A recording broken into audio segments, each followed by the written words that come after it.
Guys जो question आपके पूछे गए हैं उन्हीं क्वेश्चनों को मैं लेकर के आया हूं, जो कि आपके एग्जाम की दृष्टिकोण से बहुत ही ज़्यादा महत्वपूर्ण है।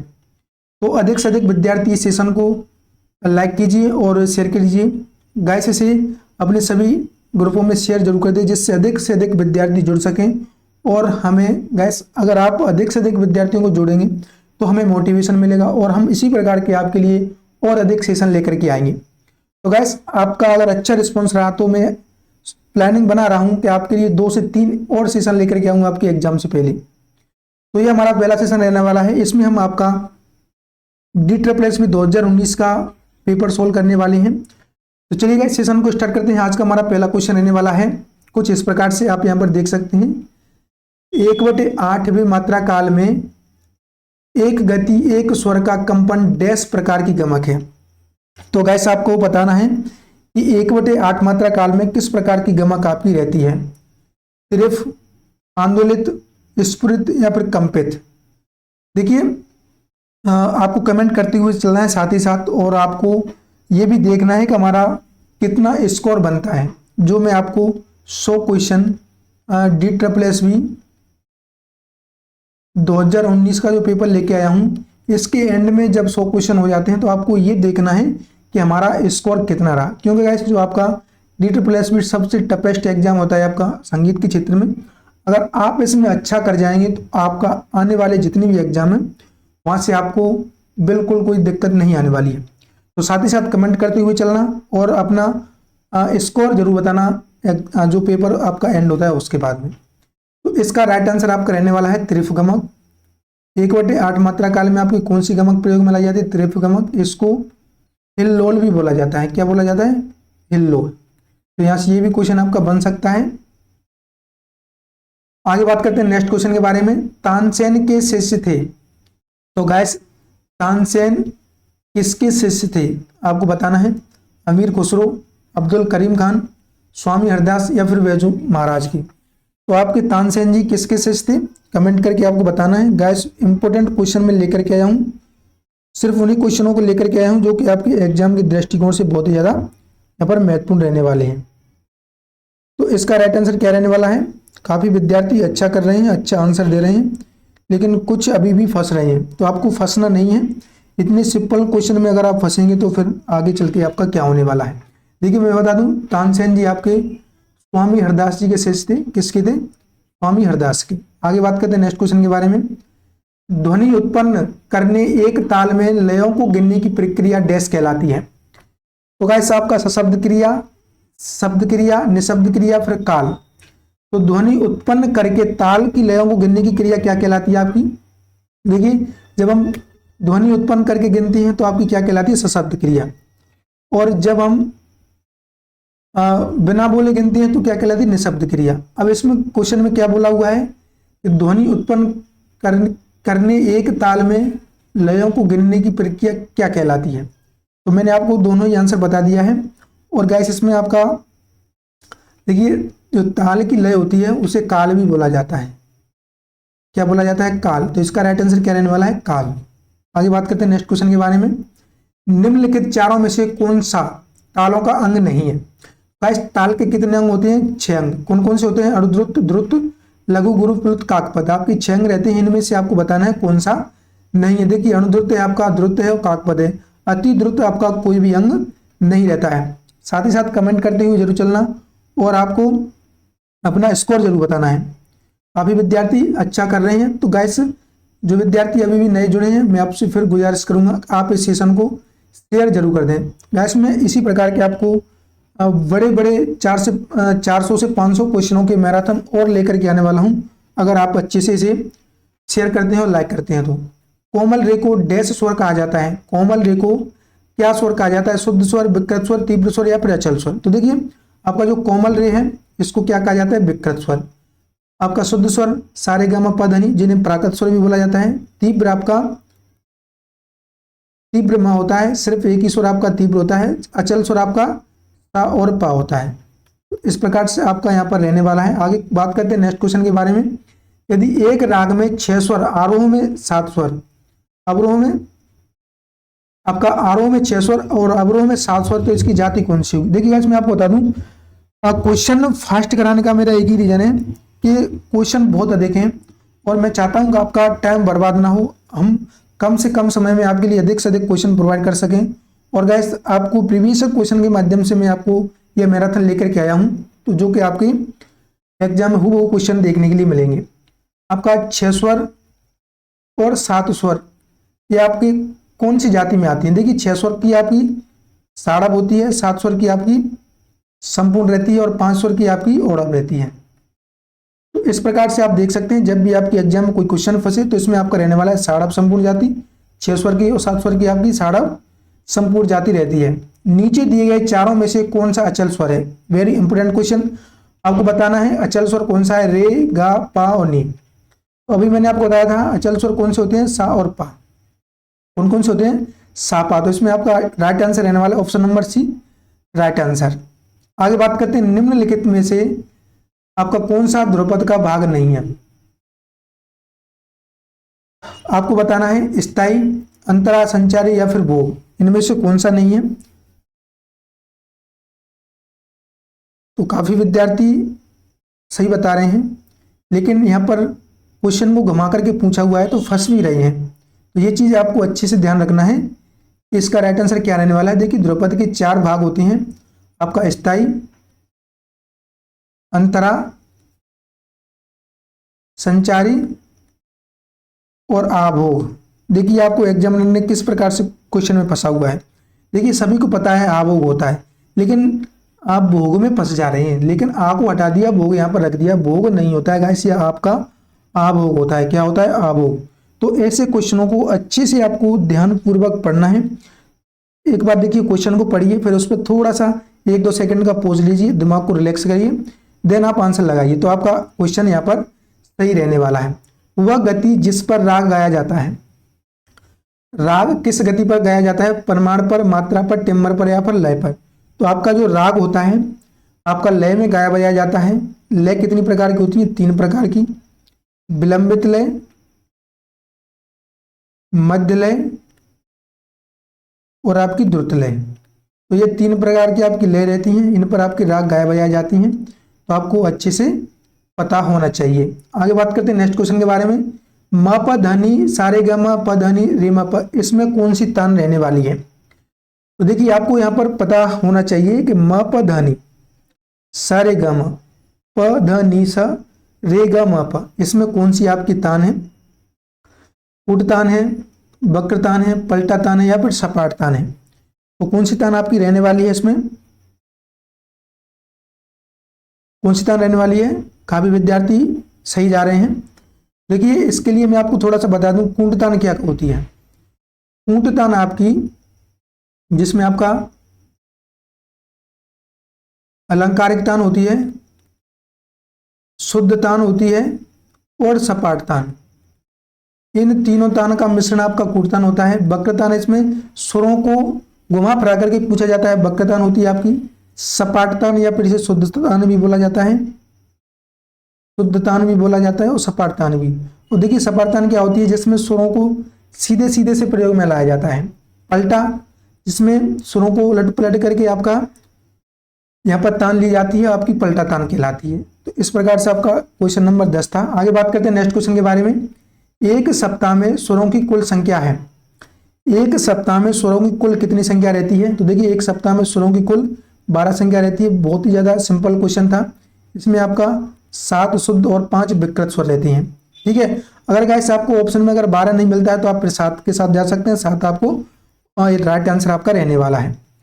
आगे बात करते हैं नेक्स्ट क्वेश्चन के बारे में। कोमल, गम, दनी, तीव्र, ऋषभ, चढ़त, मणि, सुट्ठाई, धागा, बादी, संवादी, डैश का आई। तो इसमें आपको देखना है कौन सा राग इसमें रहने वाला है। तो देखिए जब आपको पूरा का पूरा श्लोक मिलता है तो आपको सबसे पहले देखना है बादी संवादी से आपको स्वर की पहचान करने की कोशिश करनी है। तो धागा, बादी, संवादी कौन से में रहता है? देखिए आप यहाँ पर देख सकते हैं भैरव, भैरवी, पूर्वी, आसावरी। जो आपका आसावरी थाट है, आसावरी राग है, इसमें आपका धागा, बादी, संवादी रहता है। तो आपका यहाँ से क्लियर हो जाता है। आगे बात करते हैं नेक्स्ट क्वेश्चन के बारे में। राग मियाँ मलार डैश थाट से आता है। राग मियाँ मलार कौन से थाट से आता है? तो गाइस आपका जो खमाज है, काफी है, भैरवी है या फिर इनमें से कोई नहीं। आपको बताना है राग मियां मल्हार किस ठाट से आता है? साथ ही साथ कमेंट करते हुए चलना है, और जितने विद्यार्थी सेशन से जुड़ चुके हैं सभी के सभी इसे शेयर जरूर कर दें, और जिससे अधिक से अधिक विद्यार्थी ज्वाइन कर सकें। गाइस, अगर आपका अच्छा रिस्पॉन्स रहा, आप अच्छे से सपोर्ट दिखाएंगे, तो मैं इसी प्रकार के 2 से 3 मैराथन और लेकर के आने वाला हूं आपके एग्जाम से पहले पहले। तो राग मियां मल्हार आपका काफी ठाट से संबंधित राग है, वेरी इंपॉर्टेंट। आगे बात करते हैं, नी सा रे गा म गा रे गा रे सा राग पहचानिए। तो इसमें आपका जो सुरावली आपको यहाँ पर दिखाई दे रही है, इसमें कौन सा राग रहने वाला है? देखिए, आपका नी सा रे गा म गा रे सा में आपका जो अंग होता है वो आपका रहने वाला है कौन सा अंग? तो आपका रहेगा पुरिया। कौन सा अंग रहेगा? पुरिया। काफी विद्यार्थी अच्छा जा रहे हैं, अच्छा कर रहे हैं।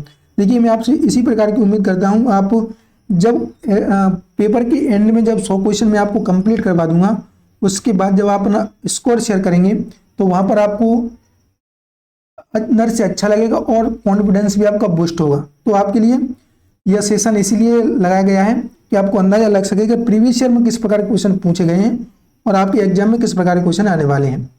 निशा म ग म निशा म ग प ग म ग रे सा। अब इसमें कौन सा राग है? देखिए, वेरी इंपॉर्टेंट, आपका जहां पर आपको ग स्वर ज्यादा दिखाई दे वहां पर बिहाग होता है। कौन सा होता है? बिहाग। तो आपको यहाँ पर म ग प ग म ग रे सा में आपका कौन सा राग रहने वाला है? बिहाग। कौन सा रहने वाला है? बिहाग। आगे बात करते हैं नेक्स्ट क्वेश्चन के बारे में। यह कहा जाता है कि डैश ने गायन की टप्पा शैली की खोज की है। तो जो टप्पा शैली है इसकी खोज किसके द्वारा की गई थी? आसिफ उद्दौला मियाँ के द्वारा, गुलाम नबी के द्वारा, शौरी मियाँ के द्वारा, अली अकबर के द्वारा। तो आपकी टप्पा शैली की खोज किसके द्वारा की गई है आपको बताना है कमेंट में। तो काफी विद्यार्थी गुलाम नबी के साथ जा रहे हैं। किसके साथ जा रहे हैं? गुलाम नबी आजाद के साथ। तो गुलाम नबी ने आपकी टप्पा शैली की खोज की थी। नेक्स्ट क्वेश्चन है, गायक की ठुमरी शैली के लिए लखनऊ और बनारस प्रसिद्ध है। तो गैस, आप सभी को पता होना चाहिए जो आपकी ठुमरी शैली है इसके लिए आपका लखनऊ और बनारस घराना प्रसिद्ध है या नहीं, आपको बताना है। सत्य है, प्रसिद्ध है, इनमें मुझे ज्ञात नहीं है या इनमें से कोई नहीं। तो आपका जो लखनऊ और आपको जो बनारस है किसके लिए फेमस है? तो गैस, आपका ठुमरी के लिए फेमस है। बिल्कुल राइट आंसर आपका रहने वाला है ऑप्शन नंबर ए। तो आगे बात करते हैं नेक्स्ट क्वेश्चन के बारे में। गैस, मैं आपको बता दूं इसी प्रकार के क्वेश्चन आपके एग्जाम में मिलेंगे, वो क्वेश्चन आपको देखने के मिलेंगे। या मैं आपको टफेस्ट लेवल लेकर के आया हूं DSSP का, जिससे आपको एग्जाम में आपकी जो भी एग्जाम है वहां आपको दिक्कत ना हो। तंबूरे का लंबा जो लकड़ी वाला भाग होता है उसे क्या कहा जाता है? जो आपका लकड़ी वाला लंबा भाग होता है उसे क्या कहा जाता है? मेरू, ब्रिज, डांट या फिर गुलू। देखिए, आपका जो लकड़ी वाला खोखला जो भाग होता है उसको डांट कहा जाता है। क्या कहा जाता है? डांट। जो कि आपका तुम्बे की जो तबली होती है जो उससे जुड़ा रहता है आपका डांट। आगे बात करते हैं नेक्स्ट क्वेश्चन के बारे में। चांटी और स्याही के बीच का स्थान कहलाता है। नेक्स्ट क्वेश्चन हमारा चांटी और स्याही के बीच का स्थान कहलाता है। देखिए, आपका जो तबला रहता है उसमें जो आपकी पूड़ी रहती है उसमें आपके 3 रहते हैं, स्याही, लव और चांटी। अब इसमें बोला गया है चांटी और स्याही के बीच का स्थान, जो चांटी होती है और जो स्याही होती है उसके बीच का स्थान कहलाता है आपका लव। ठीक है, क्या कहलाता है? लव। तो आपका यहाँ पर दिखाई दे रहा है question option number D, love. आगे बात करते हैं नेक्स्ट क्वेश्चन के बारे में। हिंदुस्तानी संगीत का शुद्ध म कर्नाटक संगीत में डैश कहलाता है। देखिए, शुद्ध मध्यम आपका हिंदुस्तानी संगीत का और कर्नाटक संगीत का शुद्ध मध्यम दोनों एक ही होते हैं। तो यहाँ पर कर्नाटक संगीत में भी शुद्ध मध्यम को शुद्ध मध्यम भी बोला जाता है, और आपका जो हिंदुस्तानी संगीत का तीव्र मध्यम है इसको आपका प्रतिम बोला जाता है या फिर वरालीम। ये भी आपका आ सकता है। प्रतिमा और वरालीम आपका बोला जाता है आपका तीव्र मध्यम को।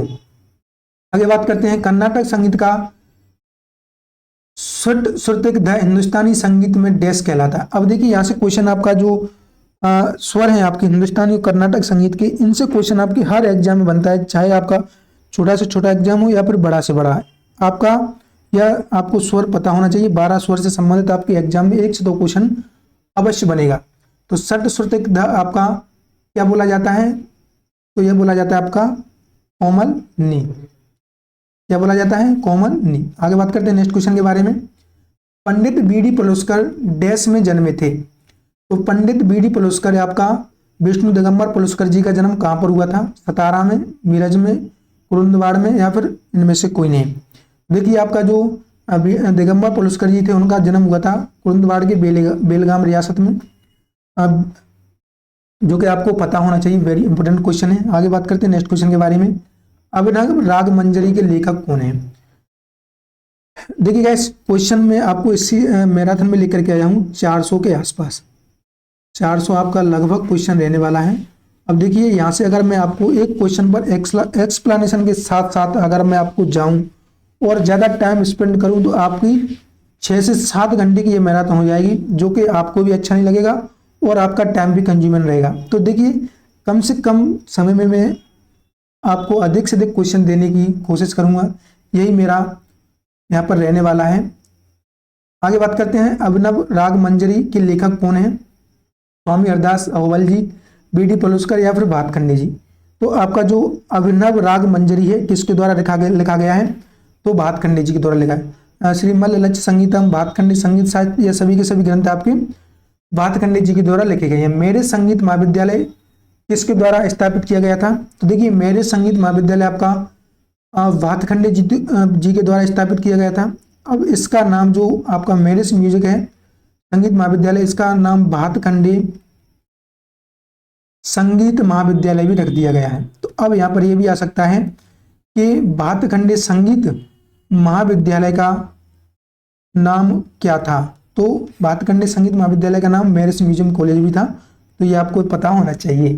किन्नरी वीणा का आविष्कार किसके द्वारा किया गया था? तो किन्नरी वीणा का आविष्कार किसके द्वारा किया गया था? सारंगदेव, भारत दंतिल और मतंग।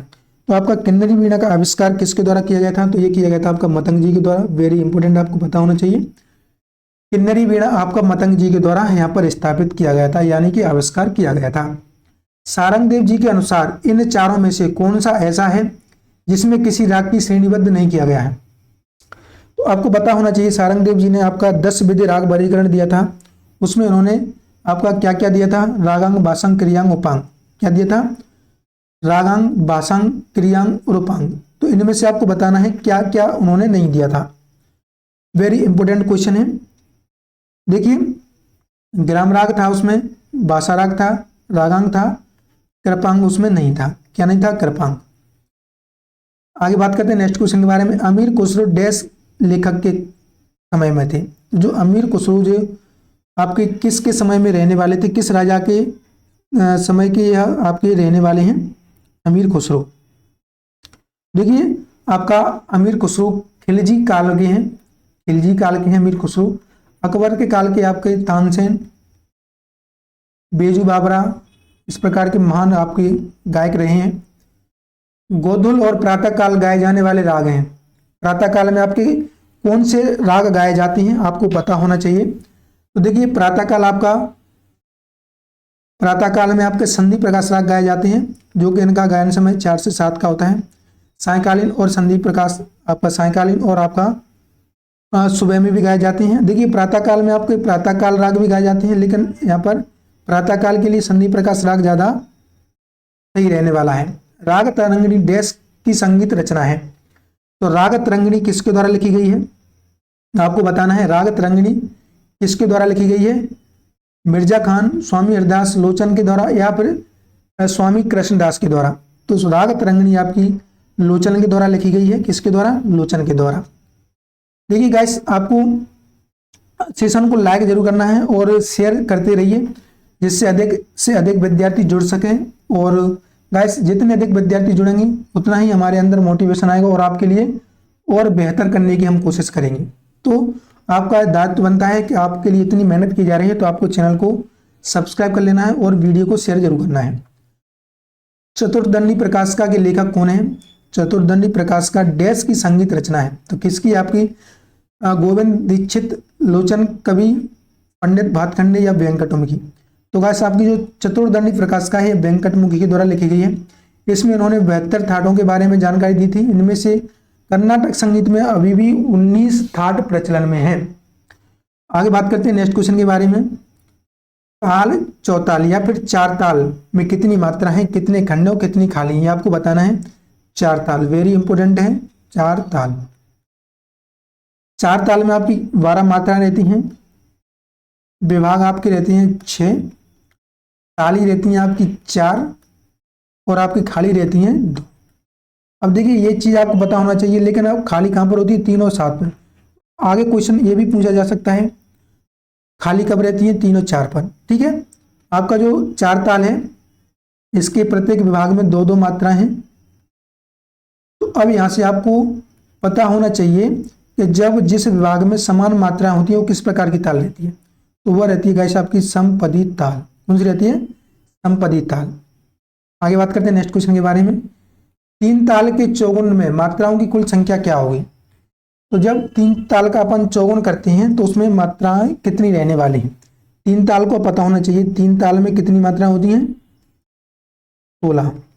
प्रत्येक विभाग में आपकी 4-4 मात्रा रहती हैं, 4 विभाग रहते हैं। विभाग कितने रहते हैं आपके? 4। अब यहाँ से आपको पता होना चाहिए, जब अपन 3 ताल की चौगुन करेंगे, 4 से मल्टीप्लाई करेंगे तो कितना रहने वाला है? 64। कितना रहेगा? 64। तो ये चीज़ें आपको पता होना चाहिए। दोगुन, तिगुन, चौगुन, पचगुन, अठगुन, आड़, क्वाड़, ब्याड़, ये लेकारी आपकी पता होना चाहिए आपको। आपकी दादरा ताल है, इसमें आपको देखिए मैंने अभी आपसे बताया कि आपको आड़, क्वाड़, ब्याड़, दोगुन, तिगुन, चौगुन इस प्रकार की लेकारियों का ज्ञान होना चाहिए। तो आप यहाँ पर देख सकते हैं दादरा ताल में कौन सी लेकारी है। 3-3 मात्राओं का एक पेयर बनाया जा रहा है, आड़, ब्याड़, क्वाड़।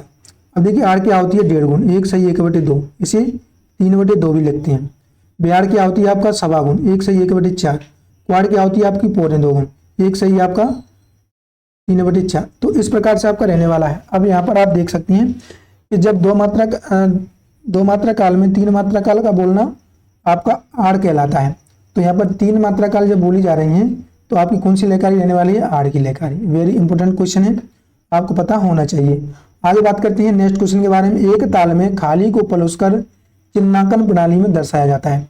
देखिए आपका जो भातखंडे स्वरलिपि पद्धति है और पलुसकर स्वरलिपि पद्धति है, इनके बारे में आपको अच्छे से जानकारी होना चाहिए। यहाँ से भी क्वेश्चन आपका 2 से 3 क्वेश्चन एग्जाम में पूछा जाता है। तो देखिए खाली को पलुसकर जी किसके द्वारा दर्शाते हैं? खाली को पलुसकर जी प्लस चिन्ह के द्वारा दर्शाते हैं और भातखंडे जी खाली को 0 द्वारा दर्शाते हैं।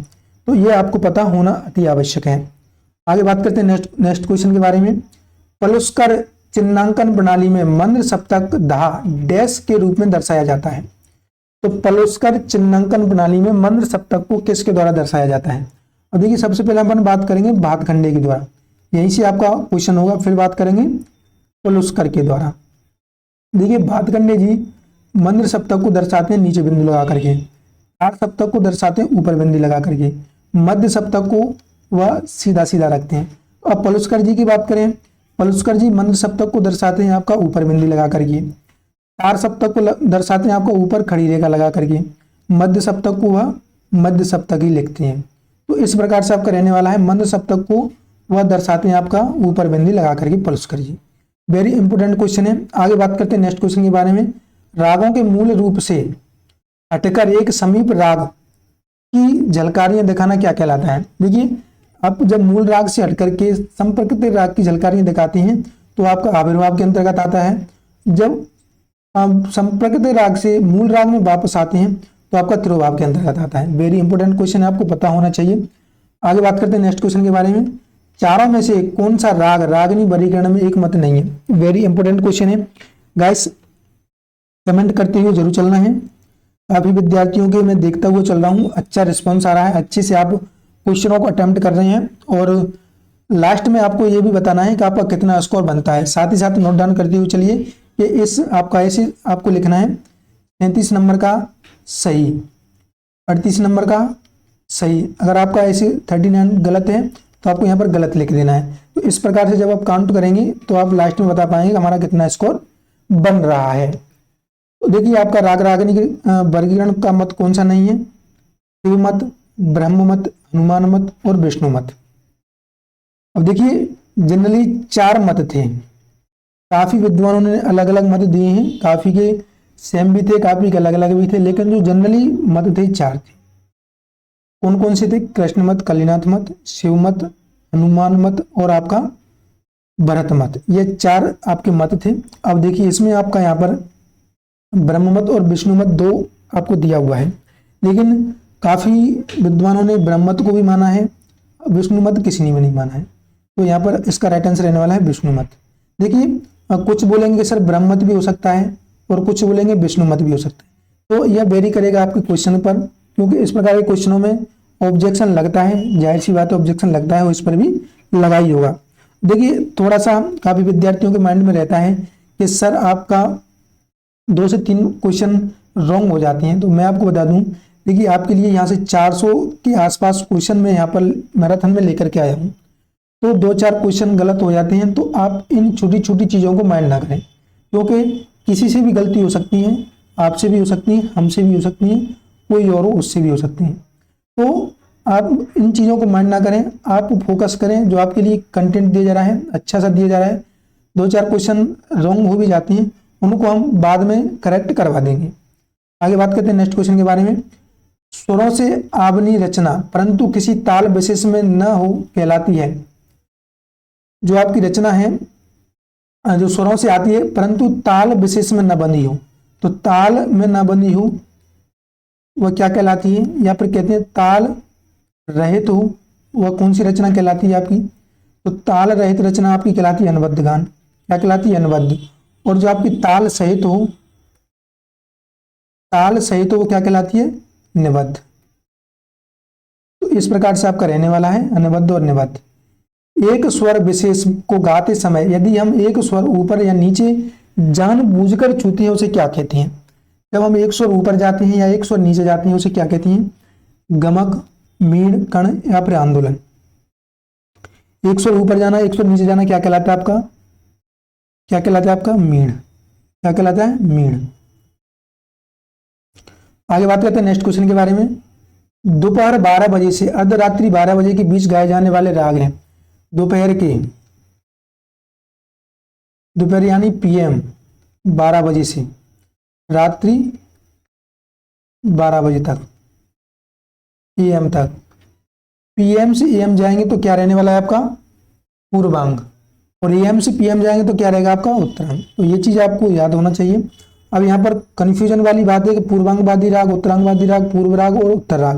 तो ये चीजें इसलिए आपको दिया हुआ है क्योंकि ऑप्शन आपका पूर्व राग उत्तर राग में ही आएगा, लेकिन पूर्वांग की जगह पर पूर्व राग आ सकता है, उत्तरांग की जगह पर उत्तर राग भी आ सकता है। तो ये सिमिलर है एक दोनों दूसरे के। ठीक है, आगे बात करते हैं नेक्स्ट क्वेश्चन के बारे में। राग तोड़ी के बादी स्वर और संवादी स्वर क्रमशः क्या रहने वाले हैं? तो राग तोड़ी के बादी और संवादी स्वर क्या रहेंगे आपकी? राग तोड़ी के बादी संवादी स्वर आपका रहने वाला है धा और गा। क्या रहेंगे? धागा बादी संवादी आपके राग तोड़ी में। यह कहा जाता है कि गायन की ध्रुपद शैली 15वीं शताब्दी में किसके द्वारा खोजी गई थी? आपको बताना है, वेरी इंपोर्टेंट क्वेश्चन है। ध्रुपद शैली से जो गायन शैलियां होती हैं उनसे संबंधित क्वेश्चन एग्जाम में जरूर पूछा जाता है। तो ध्रुपद गायन शैली का आविष्कार आपका किया गया था मानसिंह तोमर जी के द्वारा। मानसिंह तोमर राजा थे ग्वालियर के। कहाँ के राजा थे? ग्वालियर के। देखिए इनके द्वारा जो एक पुस्तक लिखी गई थी, वेरी इंपोर्टेंट पुस्तक है, जो कि आपके ध्रुपद के बारे में जानकारी मिलती है मान कुतूहल से। जो मान कुतूहल पुस्तक थी उसी में आपका ध्रुपद के बारे में जानकारी मिलती है। आगे बात करते हैं प्राचीन काल में तराना को क्या कहा जाता था? तो प्राचीन काल में तराना को तानगान, शुष्क गान, स्तोभ गान या फिर इनमें से कोई नहीं। तो प्राचीन काल में तराना को क्या कहा जाता था? देखिए प्राचीन काल में तराना को कहा जाता था आपका स्तोभ अक्षर। और आपका स्तोभ गान भी बोल सकते थे आपका शुष्क अक्षर। देखिए यहां से बोला जाता है स्तोभ अक्षर या शुष्क अक्षर। क्या बोला जाता था? शुष्क अक्षर। तो ये आपका प्राचीन काल में बोला जाता था। तो यहाँ पर इसका राइट आंसर रहने वाला है इनमें से कोई नहीं, ऑप्शन नंबर डी, इनमें से कोई नहीं। स्तोभ गान आपका नहीं रहेगा, शुष्क अक्षर या स्तोभ अक्षर। आगे बात करते हैं नेक्स्ट क्वेश्चन के बारे में। यदि एक तराने में मृदंग के बोल हैं तो उसे क्या कहेंगे? अगर कोई तराना है उसमें मृदंगम के बोल भी शामिल हैं तो उसे क्या कहते हैं? देखिए गाइस, प्रवट, चतुरंग, शुष्क या फिर इनमें से कोई। देखिए अगर तराने के साथ आपका मृदंग, तबला, पखावज के बोल हैं तो उसे कहते हैं चतुरंग। अगर तराना आपका वहां से हट जाता है तो उसे कहा जाता है त्रिवट। तो इसका राइट आंसर क्या रहने वाला है? चतुरंग। आगे बात करते हैं नेक्स्ट क्वेश्चन के बारे में। मियां मल्हार डैश रागों का संयोजन है। तो मियां मल्हार डैश रागों का संयोजन है। किस किन किन रागों का संयोजन रहने वाला है? तो गैस ये आपका मियां मल्हार है कन्नड़ और मल्हार का। कौन सा है? कन्नड़ और मल्हार का। गैस आपके लिए मैं पीवाईक्यू की सीरीज लेकर के आया हूं जो कि आपके एग्जाम के दृष्टिकोण से बहुत ही ज़्यादा महत्वपूर्ण है। जो विद्यार्थी नए जुड़े हैं मैं उनसे एक बार फिर से बता दूं कि आपके एग्जाम को ध्यान में रखते हुए यह सेशन स्टार्ट किया हुआ है। और गैस इसी प्रकार की आपका मैं 2 से 3 सेशन और लेकर के आने वाला हूं। तो आपका अच्छे से रिस्पॉन्स रहना चाहिए। और गैस इस सेशन को आप शेयर कर दीजिए और जितने विद्यार्थी जुड़ रहे हैं सभी के सभी लाइक जरूर कर दीजिएगा। देखिए, तीखे हृदय कोमल गमनी आरोह हृदयहीन सम संवादी वादी संवादी डैश छीन। अब आपको देखिए इस प्रकार का जब श्लोक आता है तो आपको राग को सबसे पहले पहचानना है वादी संवादी से।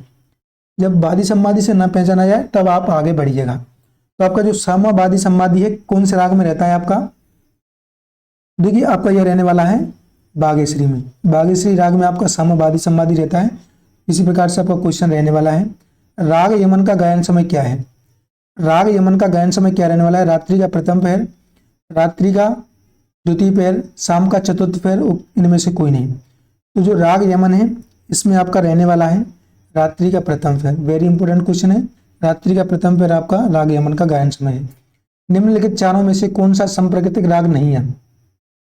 तो चारों में से संप्राकृतिक राग कौन सा नहीं है? शुद्ध कल्याण, श्याम कल्याण, जैत कल्याण और देशकार।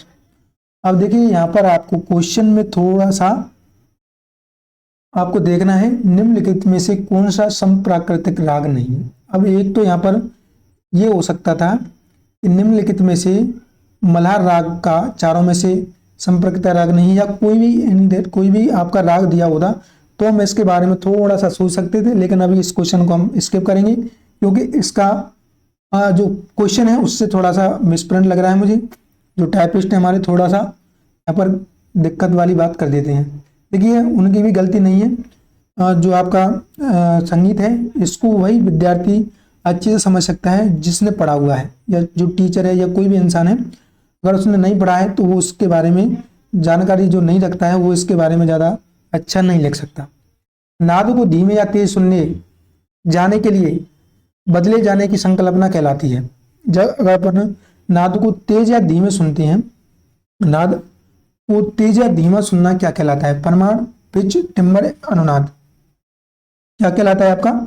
देखिए आपका पिच के कारण नाद या आंदोलन भी कह सकते हैं या ध्वनि भी कह सकते हैं आपकी स्लो और तेज आपकी सुनी जाती है।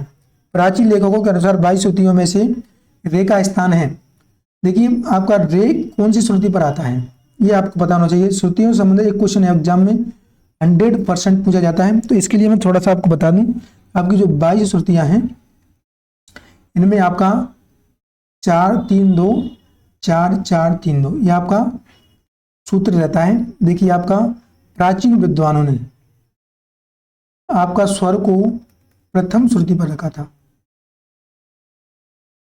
और आधुनिक विद्वानों ने आपके स्वर को प्रथम श्रुति पर रखा। सॉरी, यहाँ पर आधुनिक प्राचीन विद्वानों ने अंतिम श्रुति पर रखा था और आधुनिक विद्वानों ने प्रथम श्रुति पर रखा था। तो देखिए अब यहाँ से आपको पता होना चाहिए क्या पूछा हुआ है? प्राचीन। तो प्राचीन विद्वानों ने स्वर को अंतिम श्रुति पर रखा।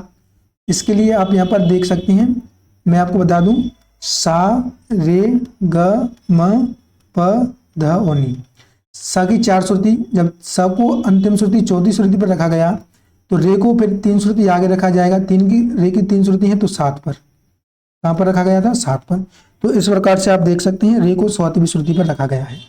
कौन सी श्रुति पर? 7वीं श्रुति पर। आगे बात करते हैं नेक्स्ट क्वेश्चन के बारे में। पंडित श्रीनिवास के अनुसार तार सप्तक 7 इंच पर रखा जाता है। तो पंडित श्रीनिवास के अनुसार तार सप्तक आपका कौन से स्वर पर रखा जाता है? यह बात हो रही है आपकी वीणा में। देखिए श्रीनिवास जी ने आपके सा को रखा था। तार सप्तक का जो सा है किस श्रुति पर रखा था? 12वीं पर, 14वीं पर, 16 पे या फिर 18 पर?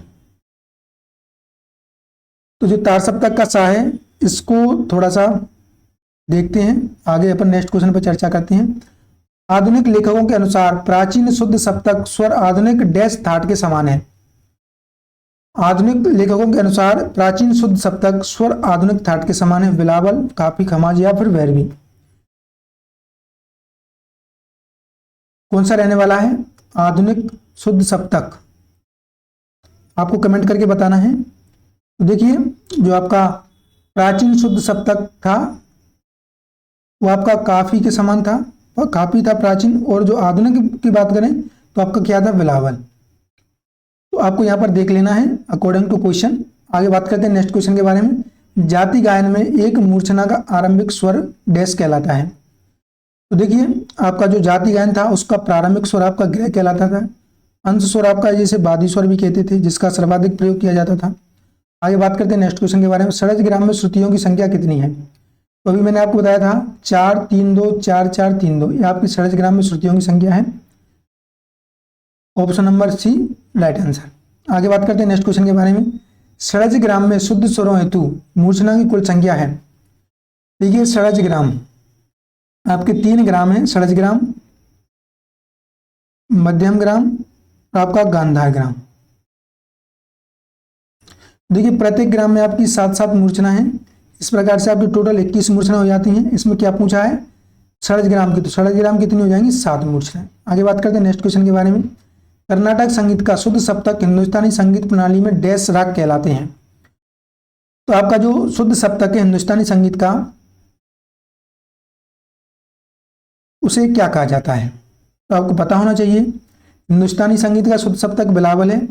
कर्नाटक संगीत का शुद्ध सप्तक आपका कनकांगी है, जो कि हिंदुस्तानी संगीत के आपके आशावरी थाट के समान माना जाता है।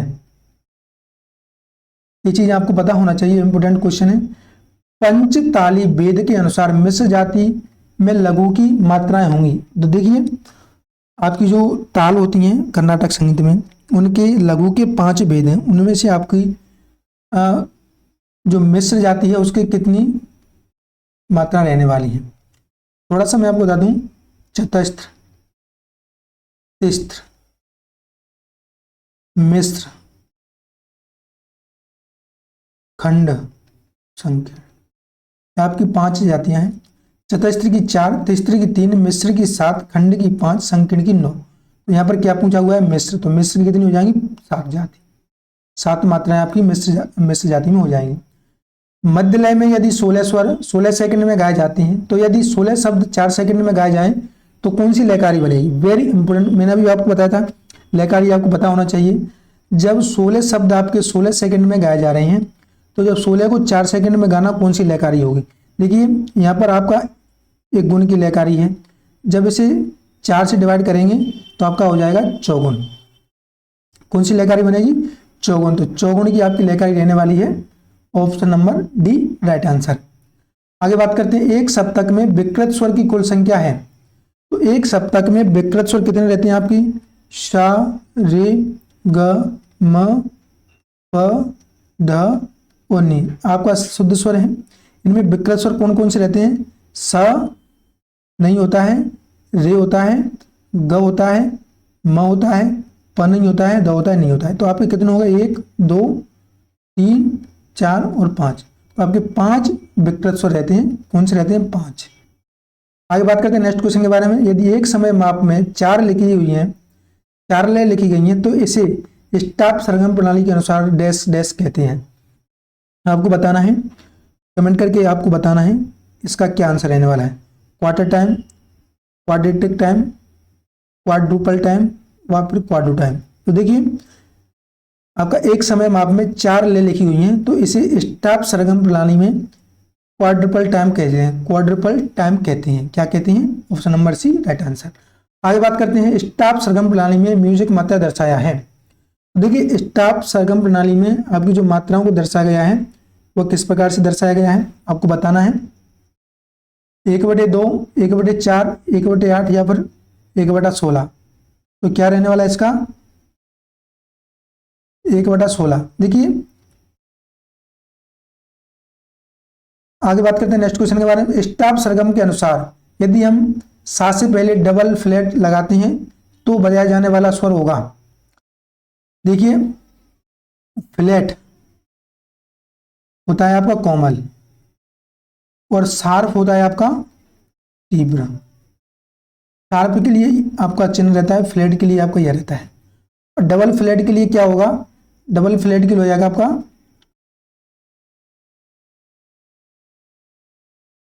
देखिए शुद्ध नहीं, कोमल नहीं, शुद्ध रे या फिर कोमल है। तो देखिए फ्लैट के लिए आपका क्या प्रयोग किया जाता है, फ्लैट के लिए कोमल, तो यहाँ पर क्या रहने वाला है, कोमल। अगर स्वयं को अपनी मूल स्थिति में या तो उच्च या निम्न स्थानांतरित किया गया है तो यह डेड डैश हो जाता है।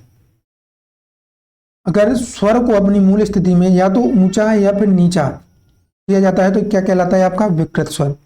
देखिए विकृत स्वर अपनी शुद्ध अवस्था से या तो ऊपर होकर के गाए बजाए जाते हैं या फिर नीचे होकर के, तो इसका राइट आंसर क्या रहने वाला है, विकृत स्वर। आगे बात करते हैं नेक्स्ट क्वेश्चन के बारे में। किराना घराने की प्रेरणा थी, तो किराना घराना के संस्थापक कौन थे, अलखदास, अब्दुल खान, बंदे अली खान, तानरस खान। तो आपका जो किराना घराना था, देखिए इसके अब्दुल करीम खान थे, कौन थे, अब्दुल करीम खान। अब देखिए यहाँ पर आपको देखना है, और इसके बंदे अली खान को भी बोला जाता है, बंदे अली खान। तो ये चीज आपको देखना है अकॉर्डिंग टू ऑप्शन। देखिए इसमें अब्दुल खान है, अब्दुल करीम खान था और बंदे अली खान भी है। तो देखिए इसमें आप अपने हिसाब से देख सकते हैं, अब्दुल खान भी इसका सही है और बंदे अली खान भी है। देखिए इसका जो राइट आंसर माना है अब्दुल खान, अब्दुल करीम खान है वैसे, लेकिन अब्दुल खान इसका माना है, तो हम अब्दुल खान के साथ ही जाएंगे। आगे बात करते हैं नेक्स्ट क्वेश्चन के बारे में। पंडित श्रीनिवास के अनुसार वीणा के तार पर पा किस इंची पर होता है, तो आपका जो वीणा पर पा है, पंचम है, वो किस श्रुति पर होता है, किस इंच पर होता है, कितनी इंच पर होता है आपको बताना है। देखिए गाइस आपका जो राइट आंसर रहने वाला है, आपका पा होता है आपका कितनी इंच पर होता है, आपका 24 इंच पर। इसका राइट आंसर रहने वाला है आपका ऑप्शन नंबर बी। यदि एक प्रस्तुता राग भीमपलासी धानी की प्रस्तुति दे रहा तो और फिर वह एक भिन्न थाट से राग मुल्तानी में चला जाता है तो राग मुल्तानी डेड डैश कहलाता है। तो राग मुल्तानी क्या कहलाता है आपका, आपको बताना है। संधि प्रकाश राग, प्रमेल प्रवेशक राग, आविर्भाव, त्रिभाव, क्या कहलाएगा आपको बताना है। तो गाइस आपका यह कहलाएगा, देखिए मैं आपको थोड़ा सा बता दूं, प्रमेल प्रवेशक राग, एक राग से दूसरे राग, एक तार से दूसरे तार में जो राग प्रवेश कराते हैं उसे प्रमेल प्रवेशक राग कहते हैं। आगे बात करते हैं कर्नाटक संगीत में रागम तानम पल्लवी हिंदुस्तानी संगीत में डैश कहलाता है। देखिए रागम तानम पल्लवी, आपका राग तान और पल्लवी क्या कहलाता है। देखिए इसका जो माना हुआ है ध्रुपद माना हुआ है। राइट आंसर आपका 67 का राइट आंसर होने वाला है आपका ऑप्शन नंबर सी। आगे बात करते हैं नेक्स्ट क्वेश्चन के बारे में। कर्नाटक संगीत में प्लुत का चिन्ह है, कर्नाटक संगीत में प्लुत का क्या चिन्ह रहने वाला है, 0। इस प्रकार आपके 4 यहाँ पर दिए हुए हैं, तो आपको देखना है कर्नाटक संगीत में प्लुत को क्या बोला जाता है। तो इसका राइट आंसर आपको रहने वाला है ऑप्शन नंबर सी। आपका जो खड़ी है यह लघु के लिए बोला जाता है, ये आपका गुरु के लिए बोला जाता है। तो इस प्रकार से आपको देख लेना है कौन सा आपका रहने वाला है। प ध नि सा, ग म प, ध ध, प म प, ग म रे सा। तान की पहचान करिए, तो कौन सी तान इसमें रहने वाली है। तो गाइस आपको यहाँ पर देखना है इसमें कौन सी तान रहने वाली है। देखिए सभी सुर, आपको मैंने अभी बताया था कि जब स्वरों को वक्र रूप में प्रयोग किया जाता है तो आपकी वक्रतान रहती है। कौन सी तान रहती है, वक्रतान। इसका राइट आंसर क्या रहने वाला है, वक्रतान। आगे बात करते हैं नेक्स्ट क्वेश्चन के बारे में। जयपुर घराने की नींव किसने रखी थी। नेक्स्ट क्वेश्चन है जयपुर घराने की नींव किसके द्वारा रखी गई थी, सदारंग, अदारंग, मनरंग और आसिक अली के द्वारा। तो जयपुर घराने की नींव आपकी रखी गई थी ऑप्शन नंबर सी, मनरंग के द्वारा, इसलिए मनरंग भी बोला जाता था आपका। आगे बात करते हैं नेक्स्ट क्वेश्चन के बारे में। देखिए आप साथ ही साथ अपना स्कोर जरूर बताना जो भी आपका पेपर एंड हो जाए उसके बाद, और कमेंट करते हुए चलिए जितने विद्यार्थी सेशन को देख रहे हैं, और शेयर जरूर कर दें। नाना पांडे की मृत्यु कहाँ पर हुई थी, नाना पांडे की जो मृत्यु हुई थी 19वीं सदी में, वह कहाँ पर हुई थी। तो गाइस यह मध्य प्रदेश के इंदौर शहर में हुई थी। वेरी इंपोर्टेंट क्वेश्चन, नाना साहब पांडे इंदौर शहर में इनकी डेथ हुई थी। आगे बात करते हैं म ग म ध नी ध म ग स राग को पहचानिए। इसमें कौन सा राग रहने वाला है आपका? 72 नंबर का भैरव, मालकौंस, मधुबंती या पूर्य धनाश्री। तो कमेंट करके आपको बताना है। काफी विद्यार्थी अच्छा कर रहे हैं, बहुत अच्छा आपका, और काफी थोड़ा सा यहाँ पर दिक्कत आ रही है, तो आपको यहाँ पर देख लेना है। आपका 72 का क्या रहने वाला है? मालकौंस। देखिए आपका म ग म ध नी ध म ग स, मालकौंस में आपका ध कोमल प्रयोग किया जाता है, ये आपको पता होना चाहिए। राग जौनपुरी के वादी संवादी हैं, तो राग जौनपुरी के वादी संवादी क्या रहने वाले हैं? देखिए राग जौनपुरी में आपको थोड़ा सा बता दूं, धागा इसका वादी संवादी किस प्रकार से, जौनपुर का धागा बहुत ज्यादा फेमस है, इस प्रकार से आप याद कर सकते हैं, जौनपुर का धागा सर्वाधिक फेमस है। ताल, एक ताल में ताली और खाली की कुल संख्या है, एक ताल में ताली और खाली कितनी रहती है? आपको बताना है। एक ताल में ताली और खाली कितनी रहती है? 4 ताली और 2 खाली, 3 साथ पे आपकी खाली रहती है। आगे बात करते हैं नेक्स्ट क्वेश्चन के बारे में। दादा दिनता किट तक तिट कत गद्यगन, यह ताल कौन सी रहने वाली है? देखिए 10 मात्रा की ताल है, तीसरी और नवी पर आपकी खाली है, तो आपकी सूर ताल रहने वाली, सुलताल, सुलताल, सुरताल, सुलकाप ताल, इस प्रकार से बोल सकते हैं। आगे बात करते हैं नेक्स्ट क्वेश्चन के बारे में। एक सरगम परंपरा है, तो पश्चिमी संगीत सरगम में उन लयों को निर्दिष्ट करने के लिए प्रयोग किया जाता है, तो प्रत्येक समय माप में और जिसके स्वर मान को एक लय दी जाती है। बार सिग्नेचर, टाइम सिग्नेचर, स्केल और बीट। एक सरगम परंपरा है, तो पश्चिमी संगीत सरगम में उन लयों को निर्दिष्ट करने के लिए प्रयोग किया जाता है, तो प्रत्येक सरगम माप में और जिसने स्वर मान को एक लय दी जाती है, क्या कहलाने वाला है? आपको बताना है। ये आपका टाइम सिग्नेचर के अंतर्गत आपका आता है। आगे बात करते हैं नेक्स्ट। राग मारू बिहार डैश थाट की, राग मारू बिहार किस थाट में आता है? बिलावल, काफी, खमाज और कल्याण। तो गैस राग मारू बिहार किस में आता है? आपको कमेंट करके बताना है कितने विद्यार्थी इसका राइट आंसर दे रहे हैं। तो राग मारू बिहार आपका देखिए कल्याण के साथ आता है और बिलावल के साथ। अब यहाँ से कुछ कुछ जगह आपका कल्याण भी मिलता है, कुछ कुछ जगह बिलावल भी मिलता है, ठीक है। तो अब देखना है, इसका राइट आंसर आपका रहने वाला है बिलावल, बिलावल के साथ हम जाएंगे। आपको कन्फ्यूज नहीं होना है, कल्याण भी आपको कुछ कुछ जगह मिलता है। राग मधुबंती की जाति है 78 है आपका, राग मधुबंती की जाति है ओड़व संपूर्ण, साड़व संपूर्ण, संपूर्ण, इनमें से कोई नहीं। तो राग मधुबंती की जाति है आपकी ओड़व संपूर्ण। ओड़व संपूर्ण अभी मैंने आपको बताया था, ओड़व में 5, संपूर्ण में 7 बार प्रयोग किए जाते हैं। नेक्स्ट क्वेश्चन है रे म रे स नी प म प नी ध नी स म रे प नी ध नी स। आपको राग पहचानना है, कौन सा राग आपका रहने वाला है। 79 क्वेश्चन का आपका जो राग है वह आपका मियां मल्हार। कौन सा राग है? मियां मल्हार। नेक्स्ट क्वेश्चन पर चर्चा करते हैं। गाइस सेशन को शेयर जरूर कर दिएगा और साथ ही साथ कमेंट करते चलना जितनी विद्यार्थी सेशन से लाइव जुड़े हुए हैं। आरोह अवरोह में पंचम स्वर को छोड़े धरी वादी संवादी के तहत डैश राग आता है। कौन सा राग आता है आपका?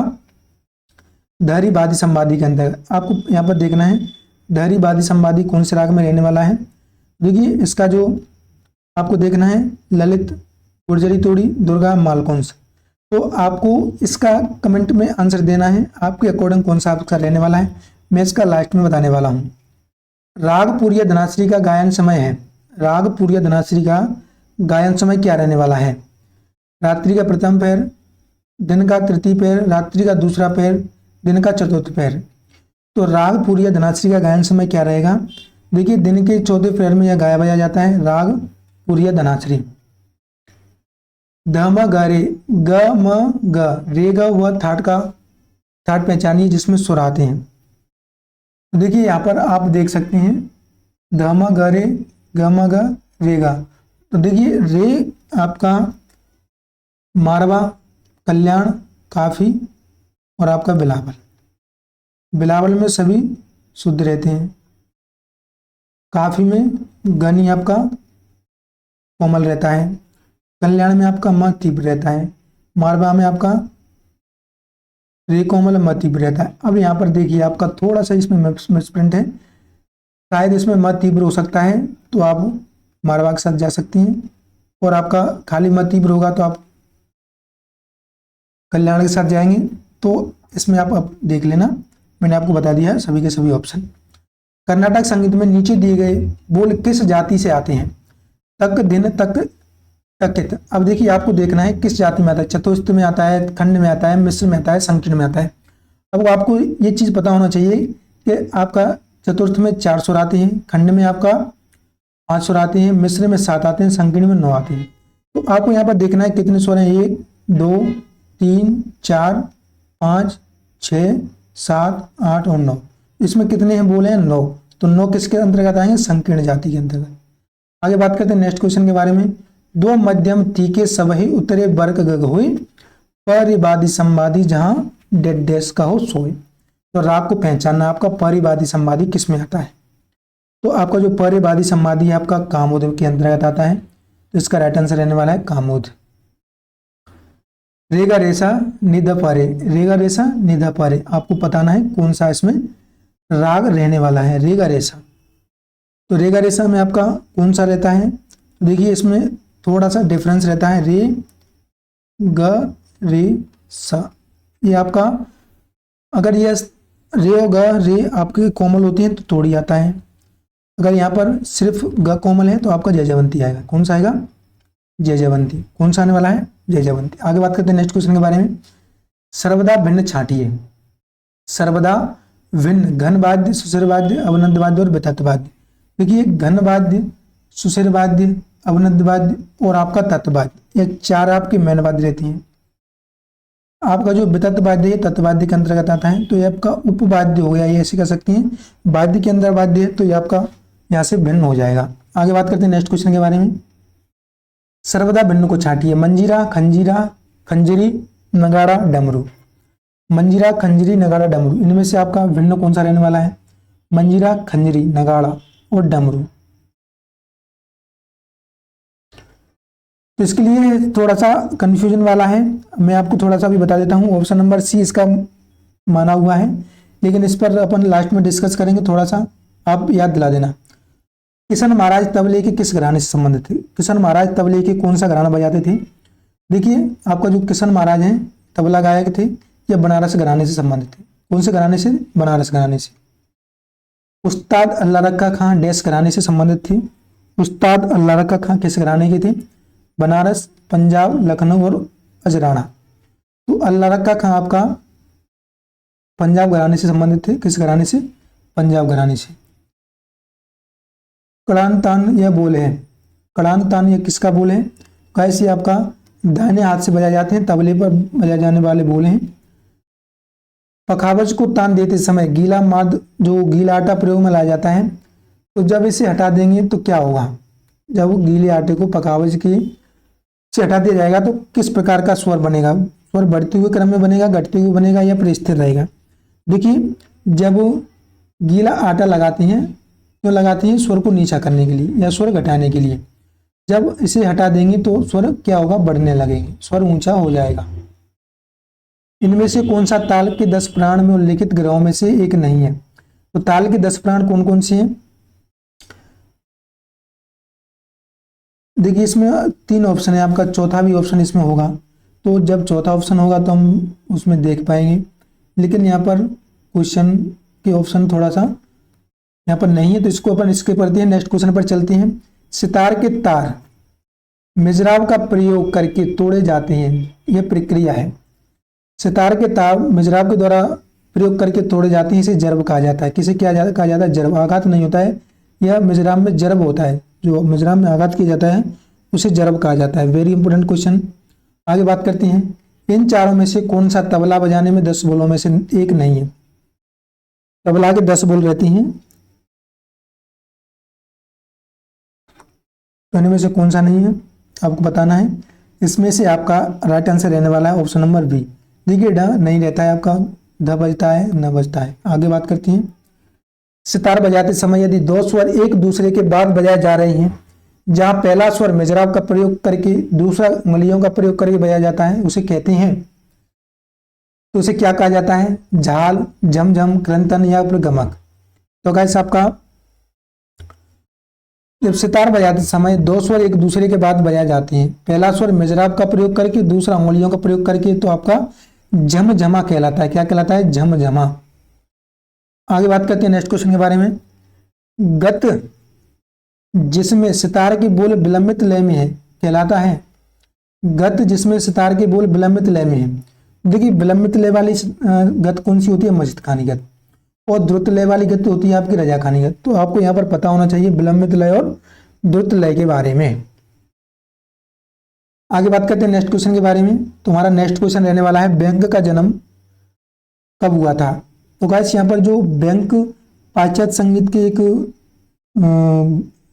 विद्वान थे, थोड़ा सा इनका नाम और पूरा नाम मेरे माइंड से स्किप हो गया, तो अभी आगे याद आएगा तो मैं आपको बताता हूं कि व्यंग का जन्म कब हुआ था। देखिए 21 मार्च 1685 में ओपेरा द म्यूजिक फ्लूट द्वारा रचा गया था। ओपेरा द म्यूजिक फ्लूट किसके द्वारा रचा गया था? तो गाइस ये आपका रचा गया था मोजार्ट के द्वारा। किसके द्वारा? मोजार्ट के द्वारा। डेड डैश बोल जर्मनी में जन्मे हैं। तो डेड डैश बोन, बोन आपका बैंक जोमार्ट विथोवन सुबर्ट। तो इसका राइट आंसर रहने वाला है आपका विथोवन। विथोवन आपके जर्मनी में जन्मे हैं, विथोवन। आगे बात करते हैं नेक्स्ट क्वेश्चन के बारे में। विथोवन की मृत्यु डैश में हुई थी। तो आपकी जो विथोवन की मृत्यु हुई थी वो हुई थी आपकी 26 मार्च 1827 में। कब हुई थी? 26 मार्च 1827 में। तो गाइस आपका DSSB 2019 का जो म्यूजिक का पेपर था उसके 100 क्वेश्चन हमने यहाँ पर देख लिए हैं। आशा करता हूँ आपको सेशन बहुत ज़्यादा अच्छा लगा होगा। जितने विद्यार्थी अभी जुड़े हुए हैं सभी के सभी बताएं कि आपका 100 में से कितना स्कोर रहा। गाइस ये आपका DSSB का टफेस्ट म्यूजिक का पेपर था। अगर आपका इसमें अच्छा स्कोर रहा तो आप मान के चलिए आपके अपकमिंग जितनी भी एग्जाम है सभी में आप अच्छा स्कोर करने वाले हैं। और गाइस आपको इसी प्रकार के हूबहू क्वेश्चन देखने के लिए मिलेंगे। तो आपको बिल्कुल पेपर में घबराना नहीं है और बिल्कुल स्ट्रेस नहीं लेना है।